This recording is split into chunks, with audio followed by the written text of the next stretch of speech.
The psychedelic revolution is here. If you want to integrate your visionary experiences into your purpose, get clear on your entrepreneurial path, and help people while you do what you love, then this podcast is for you. Welcome to The Psychedelic Entrepreneur, Medicine for These Times. I'm your host, Beth Weinstein. I'm a spiritual business coach, 3-time entrepreneur, and a lifelong student of psychedelics and sacred plant medicines. You carry your own unique medicine, and your medicine is what we need for these times. This podcast will help you to share your medicine so you can create transformation in the world. Listen in on conversations with psychedelic leaders, changemakers, and conscious entrepreneurs who are living proof that a better world is possible when you follow your heart and live in alignment with your soul. Welcome to the Psychedelic Entrepreneur. Today, I'm so honored to have Dr. Allison Feduccia. Hey, Allison, thank you for being with us. Hi, it's great to be here. So good to have you.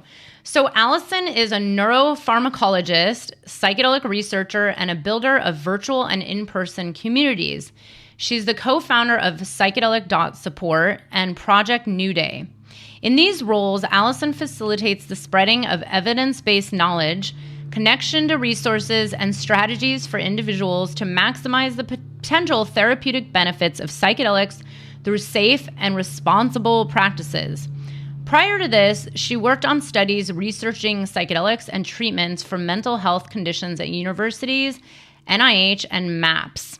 And you can check out her work. If you have never seen this before, check out Psychedelic.support, the website, and we're going to hear a lot more about this. But before we go into that, Allison, tell us your whole story. How did you end up building an entire career around psychedelics, psychedelic research, and then now the Psychedelic Support website? What's your story? Sure. Well, to answer that question, we got to go back to 1996, where I was a 15-year-old sophomore in high school, whenever some of my gal friends and I decided to take some LSD and go to a dance at our school. And at the time, this was the era of just say no. We didn't have much drug education, if any.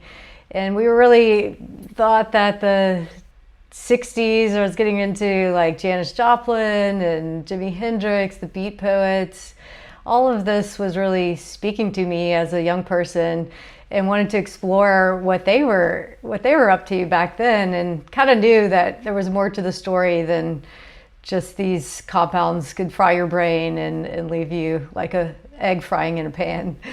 So we took some LSD, went to this dance, and it was all fun, like dancing around, and shimmery, seeing the lights, and someone offered me another hit of LSD, and I was like, sure, this is great on one hit, sure, two must be better. And so, later in the night, it really started going sideways for me. I was leaving my body. It became very frightening and confusing. And I ended up waking up in the hospital with my parents by my side. And I was in a lot of trouble, deep shit, for dropping LSD as a 15-year-old for good reasons. My parents were very concerned. My friends got in trouble, and all of this was just very difficult experience for me, like very shameful. I didn't have anyone to talk to, and what had happened for me internally was a real enlightening experience of traveling to other dimensions and seeing past lives, and it really shook a lot of my beliefs that had been instilled in me growing up in a Catholic family in Baton Rouge, Louisiana. And so it shifted my whole course of life and made me start reading a lot about how the brain works, how could this tiny drop of a substance shift my consciousness in this huge way. And so it led me on a path to become a researcher, neuropharmacologist, and at the University of Texas I was studying MDMA and how this compound can release neurotransmitters in the brain, and looking at different environmental conditions with that. But I always kind of had this experience that I had as a 15-year-old present for me. And so while I was working at MAPS, was there from 2015 to 2020, and it was really picking up mainstream psychedelics in the media and a lot of hype. And to me, there's a lack of education or connection to professionals that have experience or expertise in supporting challenging or transformational experiences. And so my husband and I launched this website, Psychedelic Support, in March of 2018 as a way of offering a free resource, free site for those to have a professional profile. We have articles and courses that we publish. And, you know, I just think how different it could have been for me as a 15-year-old if I would have had this information, if there would have been, you know, a rite of passage or elders or an integration support group for me to attend after going through something that was the biggest event in my life as a 15-year-old. It was the biggest thing that had happened to me, and really an ongoing integration process even to this day to be telling that story and highlighting the work that we've been involved with to, you know, give people the best chance possible of being safe and having beneficial experiences from psychedelics. I'm so glad you told this story because it's I keep laughing because I resonate so much. I was going to ask you if you were raised in California, because I blame my early LSD experience on being raised near Santa Cruz. Because I was 14 years old. I had been exploring, marijuana and all the other things, but someone gave me acid and I just kind of took it. And I ended up being alone for 99% of the entire experience because I had a curfew at that age. I was 14. And it was a very similar experience where it was amazing. It was incredible. It definitely changed the trajectory of my life, but it was super scary. And I remember multiple times my parents were right in the other room. Multiple times I was like, do I wake them up? Who do I talk to? At that age, none of my friends had done it. No one else. I got it from a person I didn't know. Thankfully I had figured it out, I guess. But even, it's interesting that you set up Psychedelic Support in 2018, because even a few years earlier, I think for me it was 2013 where I started working with something like ayahuasca, after also working with psilocybin and MDMA and all the other drugs throughout my 20s. But even in 2013, through that first experience I literally had no one to talk to, and it took me about 1.5 years to integrate that first experience because it was so powerful. It was so unknown. There was not a lot of information back then. Thankfully now there's so much information, but now it's more about where's the good information and what to trust and who really knows what they're talking about. So let's hear a little bit more about the work you're up to now. So I know I've looked into Psychedelic Support. I was like, how do I get me on there? And I think from what I understand, it's more of a support network for truly trained professionals like psychotherapists, different forms of therapists.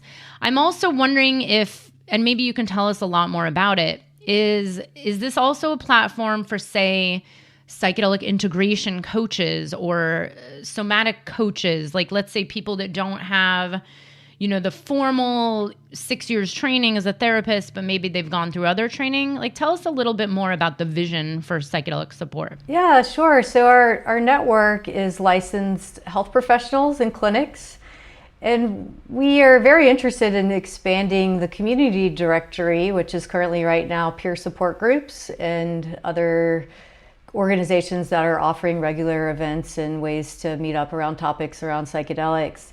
And the reason why we've only limited it to licensed professionals at this time is because that there are boards, ethical boards, licensure boards that oversee the conduct and work of these professionals. And we feel like this is a really critical piece for safety and harm reduction, is that if there are ethical complaints that come through, that we have someone to hear that from the individuals as well as the providers if there are complaints or issues that arise. And so we feel strongly about, waiting to add coaches or other professions until there is an ethics committee around psychedelics or something that we could support internally for any type of grievance process. So that was just a way to ensure greater safety and a way to actually vet these professionals, because we do interview them, we check their background, we check that they have a license. And yeah, I super appreciate all the work too of coaches. I work with one, and I see that there's a lot of valuable skills that many different types of trainings and expertise can bring to the psychedelic field. And so we're just moving at a very, slower pace, and trying to make sure that as we are expanding this work into the psychedelic field, that there are safeguards in place, that we are moving at the pace that the community can really benefit from. And so, we're going to be looking forward to adding different things there. But for now, we have groups and professionals. We also make courses. We've done 3 free courses. One is an introduction to psychedelics. One's a harm reduction course that we made with Erica Siegel from Nest Harm Reduction, who was formerly with Zendo Project for a number of years. And we also made a course for Vet Solutions that's specifically addressing veteran mental health and how psychedelics might be used for some of the conditions they face. So you can find all that on our website. And if you want to go deeper into the evidence-based information as far as the pharmacology, the psychological mechanisms, how these substances work in the brain, the body, we really recommend our more in-depth courses that are all online. So it's MDMA, psilocybin, and we're about to release a ketamine one this week. And so it's a great place to, get self-paced information. If you're into neuroscience, which is actually my background and expertise, is more on how do these compounds work in the brain. We did a deep dive into the published literature, as well as interview therapists and researchers, people working in the space that have different perspectives and opinions to offer. So we really see our platform as elevating the voices of others, giving people a place to put information through articles or the services they offer. And so the courses are just another part of that, of highlighting the great work of those that are part of this evidence-based movement to make sure that, especially for mental health conditions, that we have a good understanding for safety and effects and prepare clients for what they might expect with engaging with psychedelic medicines. Thank you so much for having a harm reduction course, and also the veteran course. This is so important. You brought up a topic that has been very interesting to navigate. So I'm just a business coach helping people start and grow their businesses. I do help a lot of coaches and healers and people who want to start bringing in little pieces of psychedelics into their work. I actually tend not to help facilitators. That's kind of, I have certain boundaries with my work. But it's been very interesting because, and I've talked about this a few times during other interviews, as you know, the demand is really high right now. I get random people from the internet writing me constantly asking for help. There almost feels like sometimes almost an air of desperation. They don't know where else to turn. They've tried everything. They have whatever it is, trauma, PTSD, anxiety, depression. They've tried all the pills. They've tried, different forms of therapy. And the one thing that seems to be a common issue, which I know everybody's trying to figure out, is how do we make these medicines more accessible to all, right? Including people from all walks of life, all different income levels, and additionally all over the world where laws are different everywhere. How do we figure this out? Like, what do you say to the people? And this is where, I am getting a lot of coaches or healers that are like, well, I think my client would do really well with microdosing. So how do I bring that into my business? Even though it's not licensed, it's not legal, it's, crossing this little line.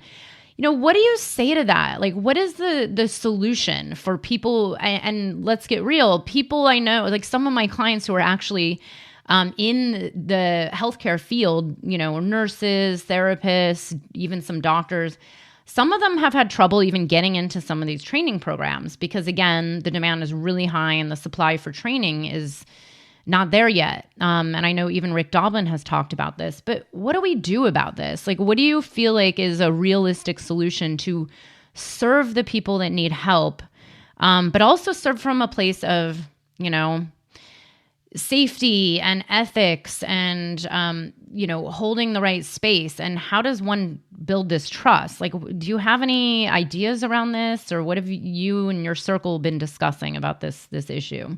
Sure. It's very exciting, all the clinical work that's going on. And that is my background as a researcher, to really want to understand in a controlled setting, the safety risk, how effective is it for these different conditions? Are there things that can come up for people that might worsen their state?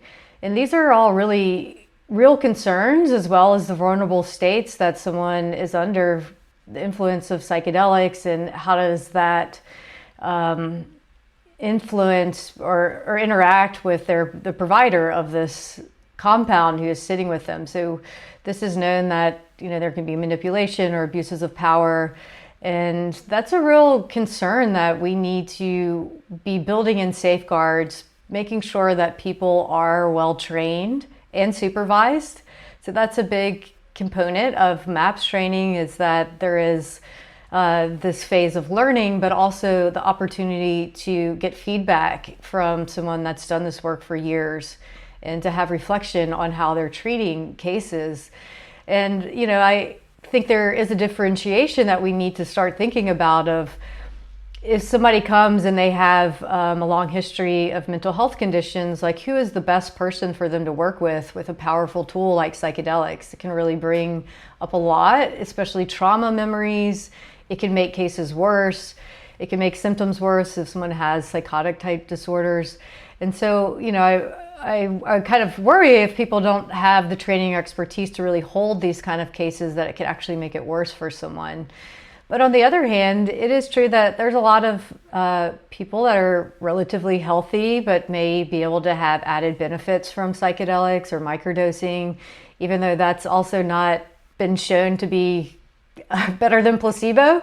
And that's a question in mind too. Or, are there long-term effects that we haven't studied yet to really give people the information they need to make a responsible decision? And so I think I err on the side of caution of, these things are coming. There's going to be lots of trainings and opportunities for different types of credentials in licensing or professionals. But, for people to see this as an opportunity to make money or charge a lot or add this to their practice might be a little bit short-sighted with what might come up as far as harms to clients if they don't have the training expertise. And on the other hand, because this is still illegal, clients are at a really in a place where they don't have a lot of repercussions if something goes wrong. There's not an ethics board. There's not anybody to air their grievances with. So that's adds an element of this. It's harmful about having substances be illegal. But yeah, to your point about how do we improve access is something that we're focusing on with Project New Day. It's a nonprofit foundation that was founded by Mike Sinyard, who's the CEO and founder of Specialized Bicycles. So he's a philanthropist who's really passionate about using psychedelics to treat addiction disorders and also other mental health conditions. And specifically around, what's the holistic approach? We don't feel that giving somebody a psychedelic is just going to make an addiction disorder evaporate. It's about using that psychedelic substance as a tool for a longer path of recovery. And with that longer path, what we've identified is peer support groups are a really great way to give people, even without psychedelics, a way of building community. Decreases isolation. It gives that shared experience between those that are undergoing the same thing, and it brings a lot of hope and support. So we're looking at ways to help expand the peer support groups that are already out there, Psychedelics in Recovery, and then Danielle Negrin with the Society for San Francisco does some online groups for using psychedelics as part of a path to recovery for addiction disorders. We also see that group therapy hopefully will be a reality in the coming future. This has been the way Indigenous people have used psychedelics for a long time, and there's a lot of benefit that comes from undergoing such a profound experience with others, and the bonding that occurs around that, and the healing that the group can actually bring that might be greater than just an individual. And so some of this work was pioneered too at UCSF with Brian Anderson, Alicia Danforth. They led a study where they incorporated group therapy after psilocybin experiences for gay men who had survived AIDS or long-term survivors of AIDS, and just helping them to cope with what they experienced. And I think that was a great groundwork for the psilocybin sessions were actually individual, but having this group process after, I think, is going to be expanded quite a bit. And we're learning more about using substances, what's safe, how many supervisors. I think it's going to be drug dependent as well. Like, there are better substances suited, I think, for group work versus others that could probably benefit from more one-on-one care. Yeah, it's beautiful, all the potentials and opportunities, and that there are so many support groups and places to turn. With what I've seen with either my clients or even my former partner, who is a somatic therapist, who went through about 6 years of training but wasn't licensed because he studied like a kind of alternative form of therapy back then when somatic therapy was kind of up and coming. And it's interesting because I get a lot of clients who have studied in these programs that are not actually, licensed, like people who've gone through trauma training or somatic experiencing training or Hakomi training. There's so much of this happening where they have, the years and years and years of training, and they are trauma informed, and they are aware of how to maybe hold that space, and also aware of their own boundaries. Yes, there's a limit to how much trauma I'm able to hold. But that's where I start to question, okay, well, who's to say that just because someone is a psychiatrist versus a somatic experiencing practitioner is better versus worse, and especially when it comes to bringing in the psychedelics. And this is where, and I know I've talked to so many people about this, is, there is no governing board right now. There is no official body, and I don't, who knows what's going to happen. But even with ethics, as we've seen out there in this world that we're in, I hate to call it industry, but even some, well-known board licensed practitioners, or maybe not so licensed, but very well-known and well-respected practitioners have run into ethical issues. Especially recently, there was one that has kind of come to surface. So how do we handle these situations? And another thing that I find interesting as someone like me, my personal experience with and without psychedelics, most of my healing and growth has come through, as you mentioned, groups, and also the integration through different forms of somatic training or somatic therapy. So working with someone who knows somatic therapy, but also understands the psychedelics and the medicines and the healing potentials, and helps me integrate this in. So I've had the most results doing the medicine alongside of somatic therapy. But, as we know, there can, especially if you're in person, there can be touch, right? There can be physical, there can be holding. I mean, I'm getting pretty deep here. And something that's come up recently when it comes to harm reduction and ethics is this question of how much is okay versus what is not okay? And where is that ethical boundary, especially when it comes to a psychedelic experience? For example, I'm in a training program where we recently worked with psilocybin in a therapeutic setting, one-on-one, but within a group. So we were split out into one-on-one sessions. And as part of it, some people want to be held. Some people need to, cry in the arms of the practitioner.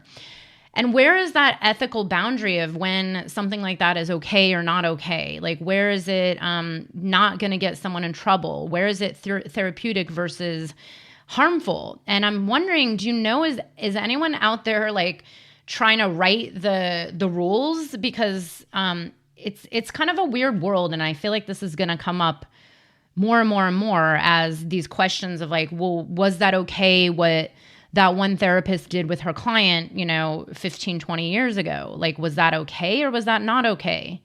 And I'm pretty sure you know who I'm talking about. But do you know what is actually happening when it comes to this ethics? Like, is there movement around this, and how do we navigate that?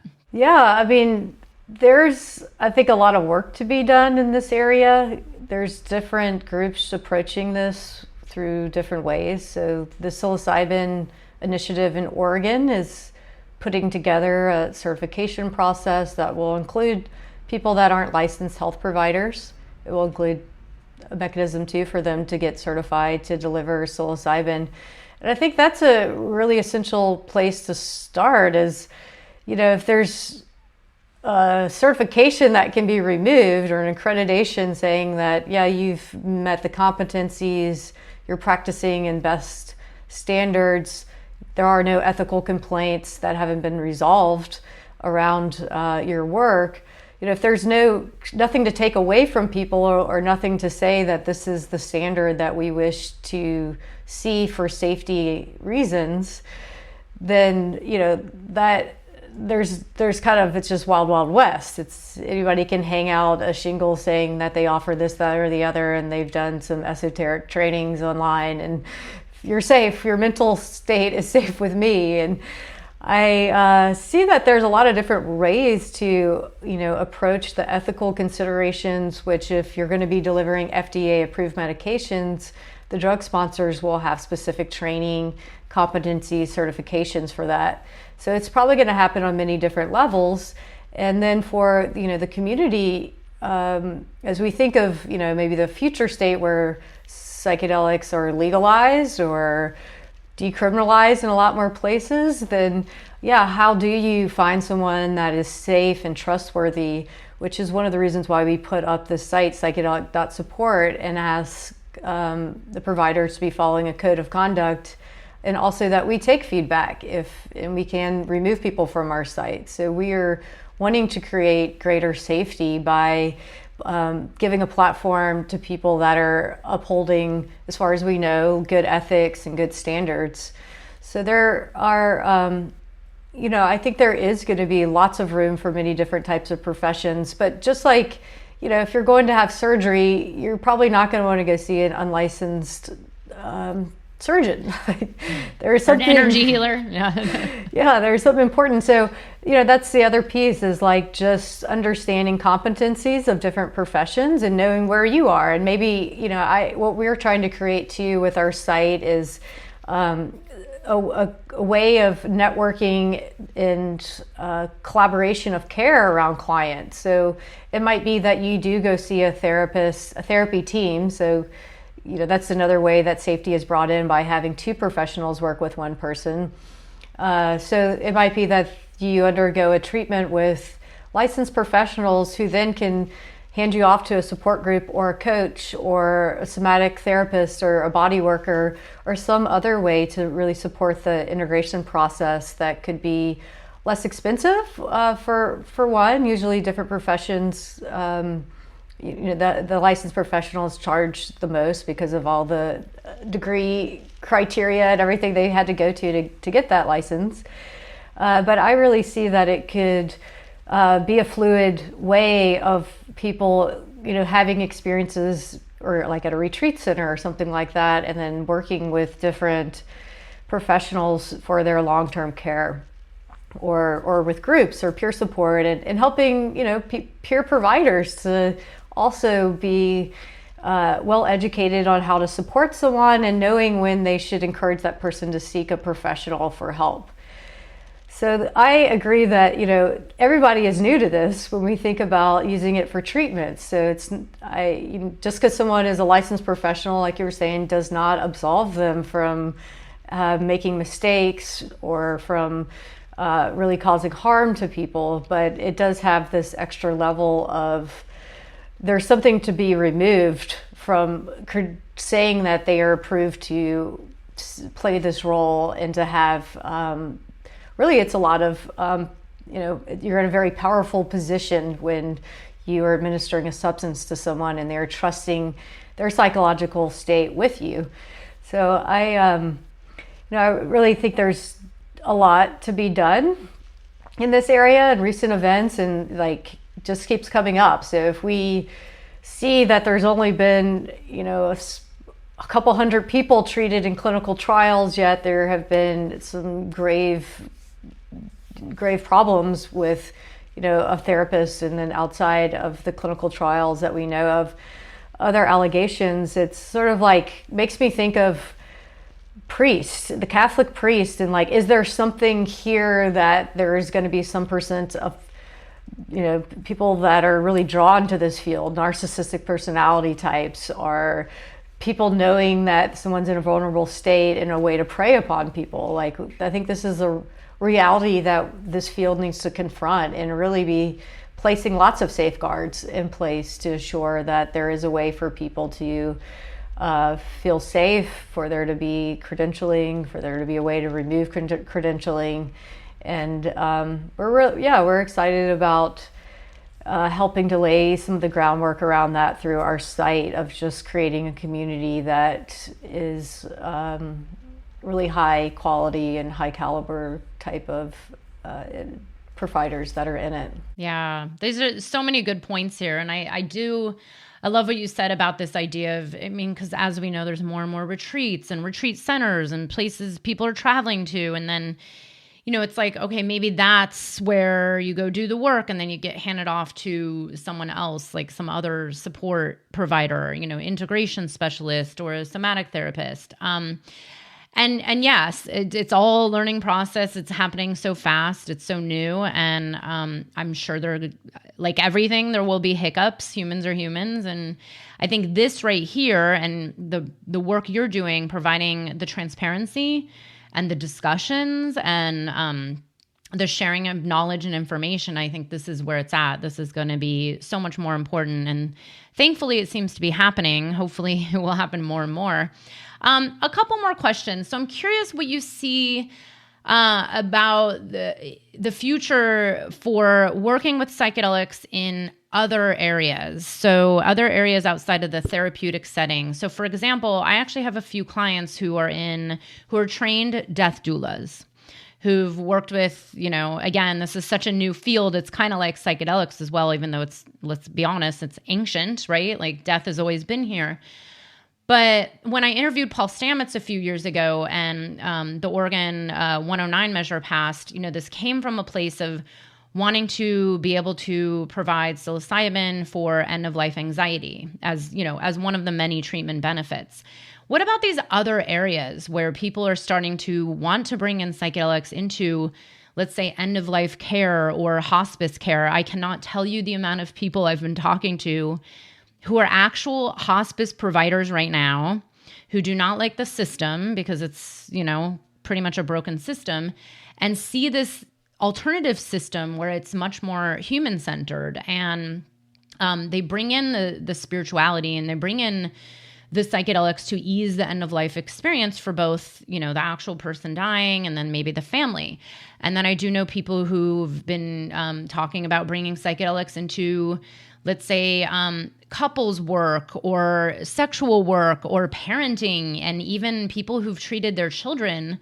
Because I'm personally friends with a couple people who had only had success working with psychedelics in their teenagers, meaning they've tried all the drugs and they got them off the drugs and then put them on microdosing, and it actually helped them, whether it was with their ADD or their anxiety or just life as a teenager. So what about these other areas that are not, kind of almost completely unregulated? There is no essentially board licensed death doula. There's certifications, but let's be honest, those certifications are just people that set up certification programs. So has this come up in discussion in the work you're doing or the realms that you're in about all these other areas that want to bring psychedelics in?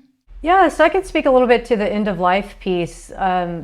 Alicia Danforth and Charlie Grobe and Brian Anderson, some of the pioneers of the psilocybin and MDMA work, they are right now planning a multi-site study for end-of-life anxiety with psilocybin. And what they're doing is including death doulas and hospice care workers as part of the treatment team. So pairing facilitators that have experience with people that have more experience with the end-of-life aspects, and as a way of modeling, like, can this be done? Like, can you train someone to hold this space? And doing it a very careful and mindful way through a study will give a lot of information about that process of pairing guides or therapists with someone that might have more experience in this other area. But as far as there's a lot of potential, of course, for using psychedelics for a number of different areas, even for healthy people, for spiritual purposes, for exploring consciousness. That's very exciting. At the same time, it's, people need to understand how these compounds work. So that's why we put out a lot of free information about dosing, the set and setting, the frequency of use, managing expectations. There's a lot on the media that really highlights a lot of the positive effects, but there could be side effects. There could be, challenging experiences. We hear of people that have psychotic breaks. So these are very real situations that occur. It's not all rainbows and pixie sticks. So really keeping that in mind, especially if people are already having medical conditions, or if you're taking medications too, there's certain ones that can interact with substances in a really serious way.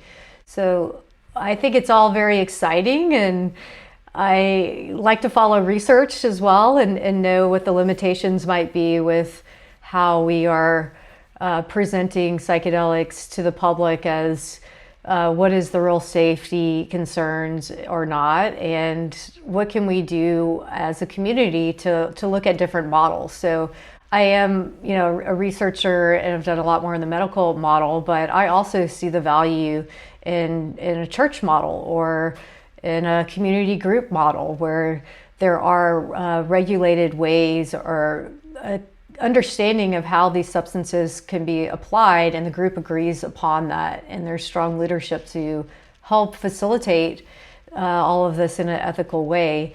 So I see that there are many different models of using psychedelics that could be beneficial for individuals, and it's all about what is the pace that this can unroll, and it's been 30, well, no, way longer than that, 40, 50 years. So it's why step on the gas here at the end when we don't have these safeguards in place? We don't have these mechanisms for people to be certified. We don't have a lot of things in place that would build this into a really airtight way of liftoff into consciousness for everyone, that the harms could be minimized and some of the unsafe use, or, I'm really concerned about the ketamine escalation. There was the Global Drug Survey in 2020 showed, I think it was 15.5% of respondents had taken ketamine in the last year, compared to 5 years before, it was only 4%. And so this compound is lumped under psychedelics now, but it actually has some very severe side effects if people take it chronically for a couple years. There can be irreversible bladder toxicity, lesions to the brain. It's psychologically addictive. So it's confusing if you're not a pharmacologist or haven't spent a lot of time studying this and really looking at, well, what are the real risks and what are the dosing, and how long is this going to help me for, and what's the cost to all this? So yeah, there's a lack, I think, of transparency around what's the best approach for the well-being of the individual.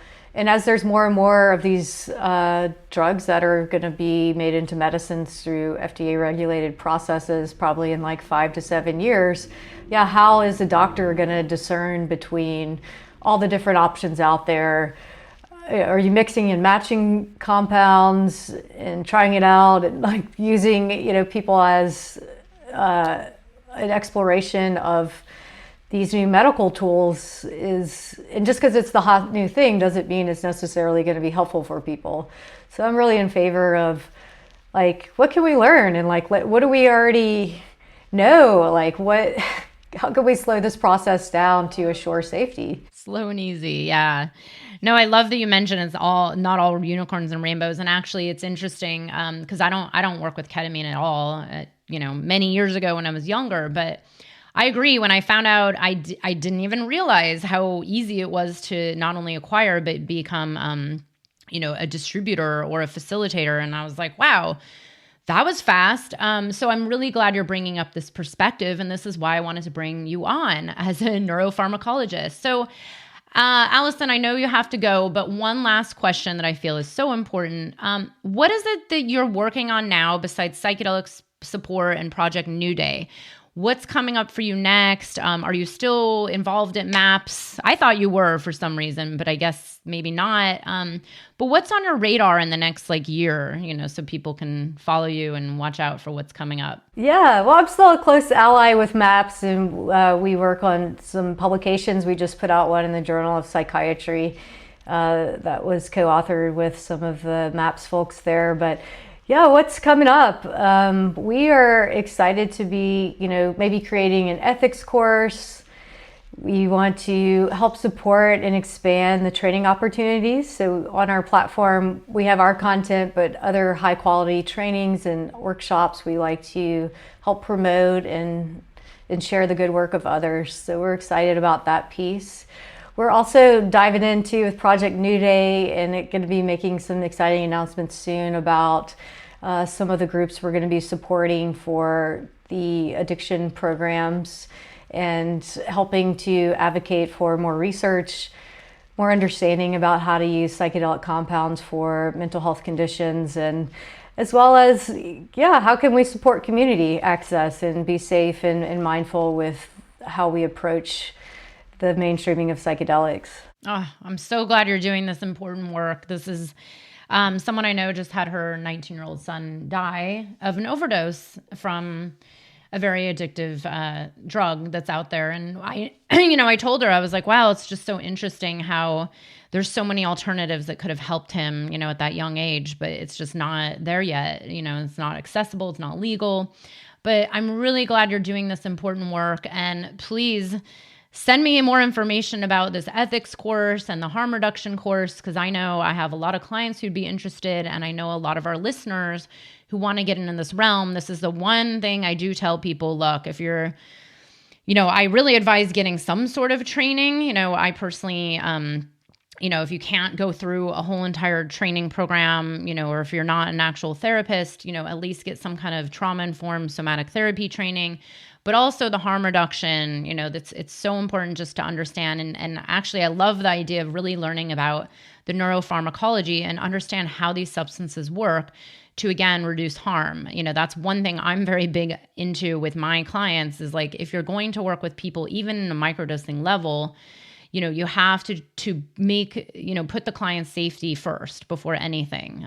Because again, this doesn't serve anybody if you're putting anybody in harm. So, Allison, thank you so much for coming on to this podcast and sharing your unique medicine with the audience. I can't wait to see everything that's coming out for you next. Well, thanks so much. It's been wonderful to be here, and I appreciate this conversation that we had.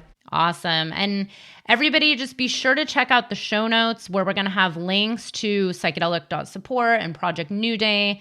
And you can follow Allison and her work. It's so important to really understand all the realms of this industry, this realm that we're in with the psychedelics and the growth, and to make sure that we work with them in a really supportive way for all. Thank you so much for being with us. And we have another episode on Tuesday next week. Be sure to join us then, and we'll see you soon. I hope you enjoyed the episode. If you're feeling inspired, I'd appreciate it if you showed your love with a review. And check out my YouTube channel where you can find the video version of this podcast. You can also head to bethaweinstein.com to learn more about me and grab my free business growth trainings. Remember, you carry your own unique medicine, and your medicine is what we need for these times.